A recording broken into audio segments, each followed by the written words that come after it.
Once again, I heartily welcome to all my students to the third topic, and in this third presentation, we are going to talk and discuss about the first chapter, third point, India size and location, and it's the third part, India and the world. So, moving further, I want to have a flashback little bit of chapter 1 of point number 1 and point number 2, which we discussed. So the topic 1 and 2 were talking about India's size and location. So we had seen what is the location of India in the world, what is the size of India in the world. Why I am repeating this? Because this is very important to talk about India and the world. So when we are joining India and the world, so some connection should be there. So in that connection already we have seen about India in the world occupies which position, how it is connected with the different countries. So again moving to the next point, and to have a more clarification on this India and the world, we start our presentation. So the next slides talk about introduction of this topic. In that the first point is talking about India's landmass has a central location between the east and the west of Asia. As we are knowing about, India is an Asian country, and in the continent of Asia, India occupies a central position, which is very beneficial. In which way and how, and these points we will discuss in the next slides. So, India is the southernmost extension of the Asian continent. The Trans-Indian Ocean routes which connect the countries of Europe in the west and the countries in the East Asia provide a strategic central location of the India. You are seeing the Asia map. So by seeing the Asia map, you can see in your atlas also, you will find out about that India is having a very good central position in that. So that position is going to make the India to have more benefits. In which way? We will see next. So note that the Deccan Peninsula means the outline political map of India I shown to you. So this is the southern part. So this part is called as the Deccan, which is in the Indian Ocean, thus helping India to establish a close contact with the West Asia, Africa and Europe from the western coast, and from the southern East Asia from the eastern coast. So next we will see about how India is connecting itself with the different country of the world. No other country has a long coastal line on the Indian Ocean. So moving more clear on that, I will explain you with the help of the India's outline political map. What is that? So India is having the longest coastal line. That's why it has been decided the ocean should be named from the country name. So the name of the country is India, so the ocean is Indian Ocean. And why? Because we are having the longest and the largest coastal line in the ocean. Which ocean? Indian Ocean. So this is a very good and a great topic. India contacts with the world have continued through the ages, but her relationship through the land route are much older than her marine contacts. The various passes through the mountain in the north have provided the passenger to move from this part to that part. This two topic is talking about India is having the more contact than the land to the sea. So the sailor used to come to India. Just the East India Company was arriving in India, and many more people. So next we will have a discussion on this, how the passenger, travelers and everyone connected with India and have a good connection with India. Next, these routes have been contributed in the exchange of idea. When one person migrates from one area to the another area, what they will carry? They will carry their language, their food, their dance, their culture, heritage, everything they will carry.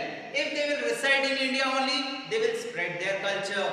So one the point to be noted here, we will talk about the exchange of ideas and the commodities which they used to bring. So what are the commodities that they used to bring?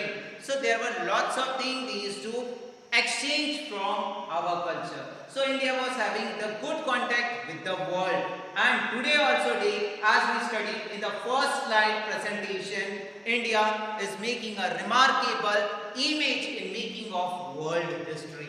So like that, Upanishads, the Ramayanas and the stories of Panchatantra is having the connection. People used to exchange, people used to share these ideas. Moving further, the Indian numericals and the decimal system thus could reach many parts of the world. How it is reaching? So decimal system and the numeric system, how it is spreaded. So more focusing on with the help of the trade and commerce, the people used to come here for the spices, muslin and other material. The merchants used to come to India from the different parts of the world. Different countries used to come and they used to share their things, and they used to have a trade and commerce. They used to take the things and go. On the other hand side, there was an influence of Greek culture and architectural style of the dome and the minarets from the West Asia can be seen in the different parts of our country. In our country, we can have an influence of Greek culture. We can see in the different monuments and minarets. So with that dome structure, we can understand about how the world things are connected with India. How the peoples from the different parts of the world, they used to come, they used to have the shopping, trading business, they used to buy and sell their things, and they used to collect the spices and find muslin, and they used to move from our India by carrying our culture also and by spreading their own culture also. They used to bring lots of precious gifts also for our kings. Next, with this figure 1.4, we are going to have understanding of India and an international highway and trades and commerce. In that, we will see air routes and sea routes. So first, we will talk about the central position of India in the Asia. In the Asia, India is having the central position here. From here also sea is there. This side is also sea is there. That's why this ocean is named after the country. The name is Indian Ocean.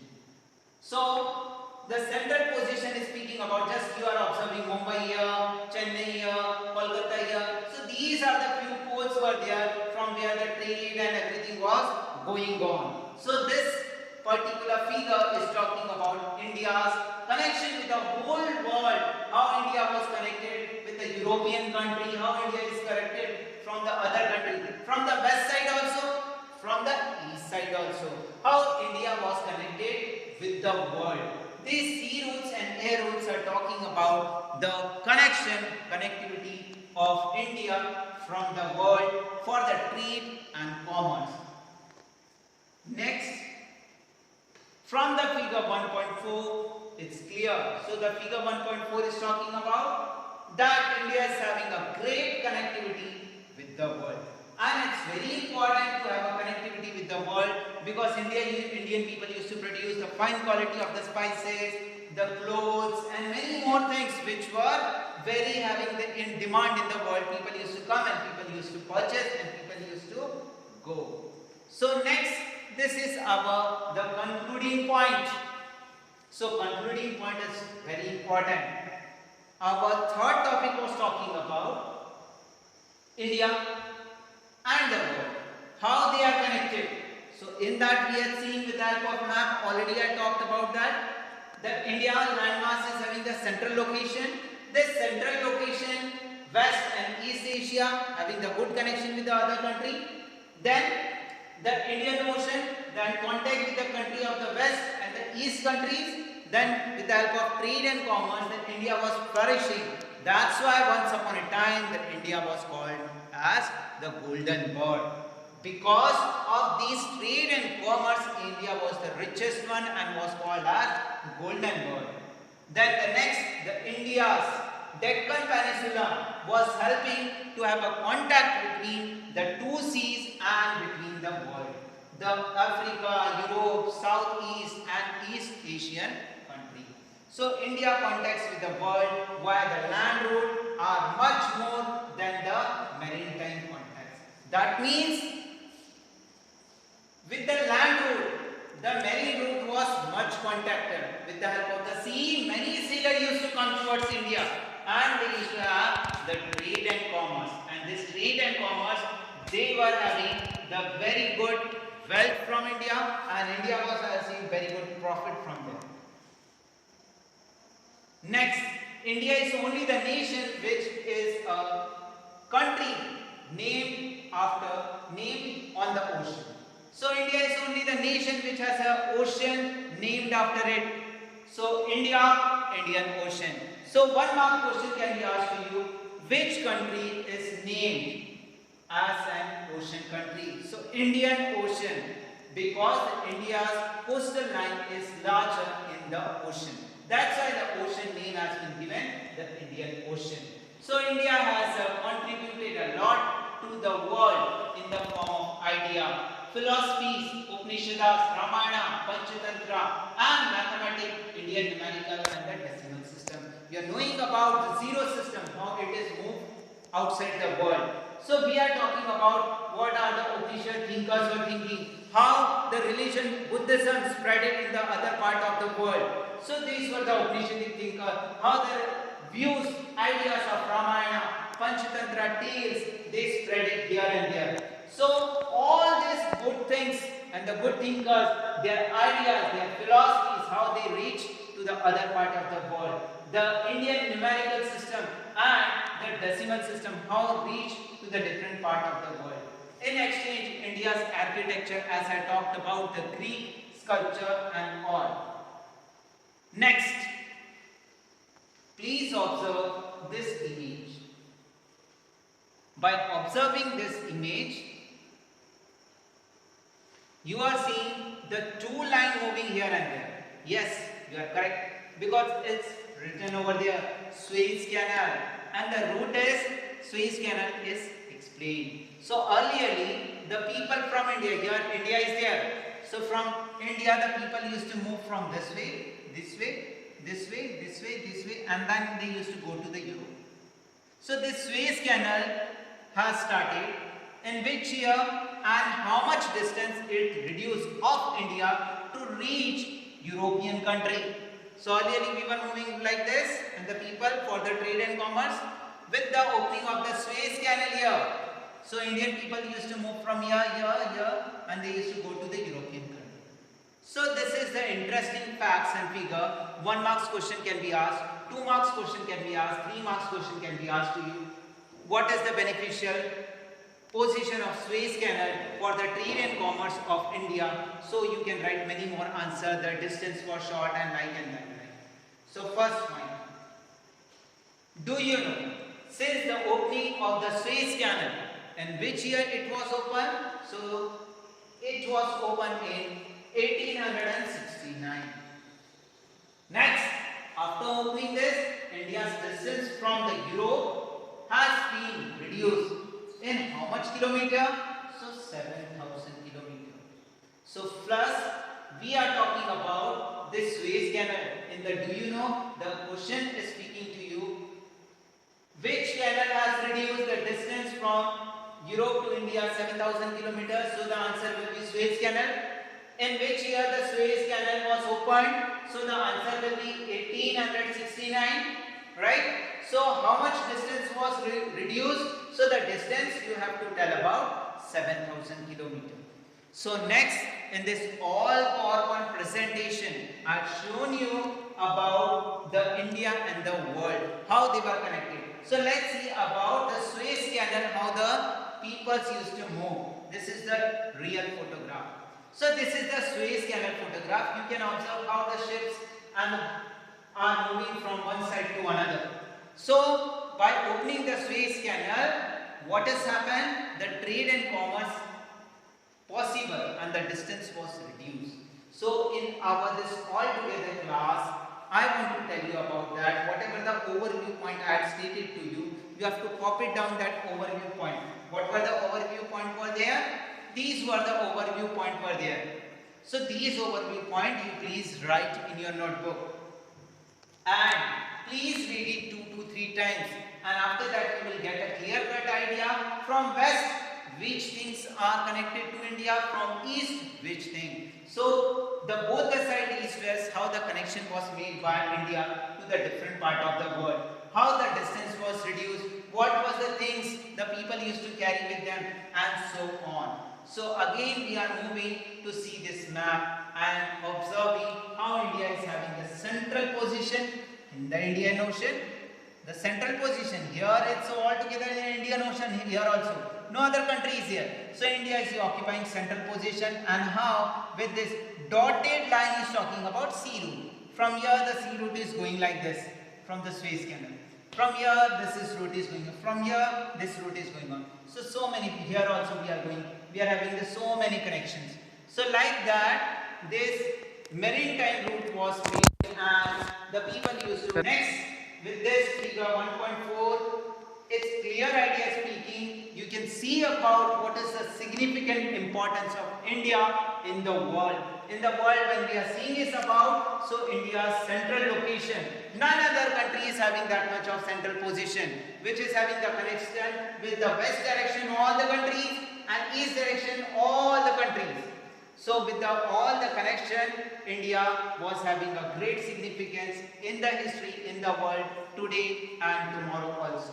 Moving further to talk more about the overview, I request to all the cadets, please write this, and after writing this short notes, if you are having any doubt, if you are having any difficulty, you can just comment me or just make a phone call to me. I will sort out your doubt and difficulty, which talk about this overview. In this overview, it is very important to note down the point. After noting down the point, what are the ideas were there, what are the dates and facts, because here in this presentation nothing special was there, but it was more special than the other presentation.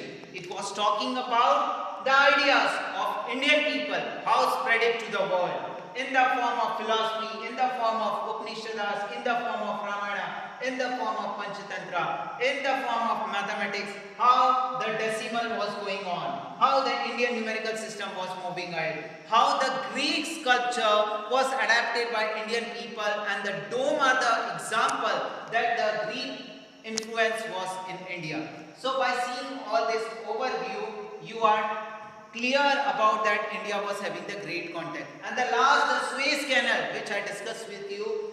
Don't forget about this yellow line, earlier route was there, and this red part is talking about the Suez Canal. So with this help of the recapitulation, we can understand about the 1 marks question on the Suez Canal. The 2 marks question can be on the Suez Canal. What do you mean by the Suez Canal? From where to where it is there? What's the distance it is going to be reduced? And so on. So moving further, we are going to talk and discuss about again the first point, India and the world. The third presentation totally focused about the world and India's connection. So in this all together presentation, my request is about that you please go towards the last slide, 2 slides which are talking about overview. In that the map is very important, which was talking about connection. Please go through 2-3 times this map. So this figure 1.4 will make you to aware about that what is our central position and how it is going to be benefiting. One more thing, India extend, Andaman and Nicobar also here, India extend, Lakshadweep also here. For the trade and commerce it is going to be very easy. For the navigation it is very important. So there will be, India is having the central position. Why I am showing this map once again to you? Because there will be 3 marks question to you. The 3 marks question can be, what is the significance of India in the Indian Ocean as a central location? So you have to write about that. Here we are having the central location in the Indian Ocean. So what is the importance? What is the usefulness to us? So the usefulness is for the trade and commerce, for extraction of the mineral, for navigation, for many more things.